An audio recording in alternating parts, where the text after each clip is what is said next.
Hello, my name is Nick Pert. I'm a chess grandmaster from England, and in this video series I'm looking at typical mistakes played by players rated between 1000 and 1600. I've broken it down into various sections, so if you purchase a copy of the series, in each section you'll get a few example clips, and then there'll be several interactive questions. You can have a go yourself. I've tried to look at different areas where players are making mistakes who are in that rating range, so really just focusing on games by players in that specific rating range and seeing what kind of mistakes come up.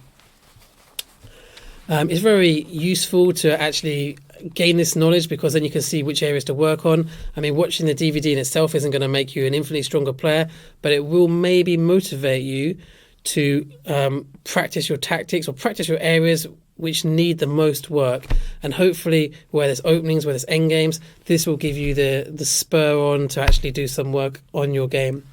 Let's just have a quick look at this example. So this example is all about defense. We've actually got a position from what's kind of King's Indian type position.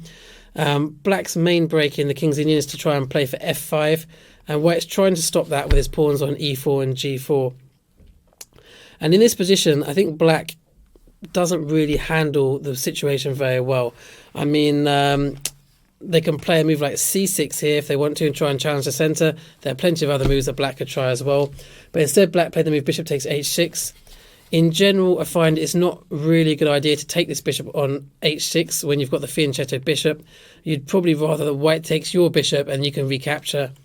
The problem is that this does actually bring the queen out to h6, which is quite an attacking square for the queen, and all of a sudden you need to worry about potential attacks. I mean, White maybe has ideas, for example, to play h4, h5 if you don't do anything. So all of a sudden the position looks a little bit precarious for Black. But unfortunately the Black player here actually made things even worse by playing the move pawn f5. And this allows White to play g takes f5, g takes f5, and just open up this g file against the Black king. So one of the subjects is about defense, and also about playing whether you play with passive pieces.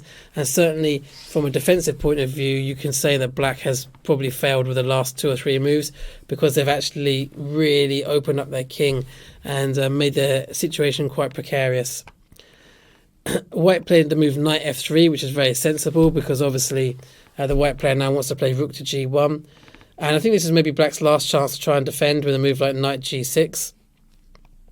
But instead Black tried to evict the queen with rook f6. Unfortunately, it's just too late to get rid of the queen, because rook g1 is check, and that obviously puts Black into a very difficult position. Black replied with the move king h8, and now a very, I guess, aesthetically pleasing move from White in order to just finish off Black, the move knight g5. Threatening queen takes h7, which well, it's mate at the moment. If Black plays the best move, which is king g8, then queen takes h7 will still lead to mate, but it'll take a bit longer. But White will collect several pieces on the way, so it's really a hopeless cause for Black. In the game, I think Black was maybe a bit more sporting and decided to play rook takes h6. And now comes the idea of this last move. White can play knight f7, checkmate.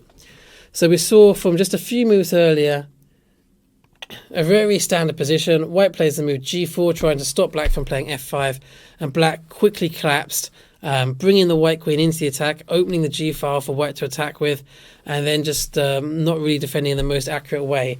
So when you're playing games and you're under a little bit of pressure, you have to think very carefully about how you defend certain positions, as well as how you might attack. Anyway, this video series is just full of examples like this, and hopefully by watching it you'll pick up a few tricks, and also maybe just highlight some areas which might require a little bit of work. As I say, there's lots of interactive questions as well at the end of each chapter, so you can test yourself and see how well you know each of the subjects.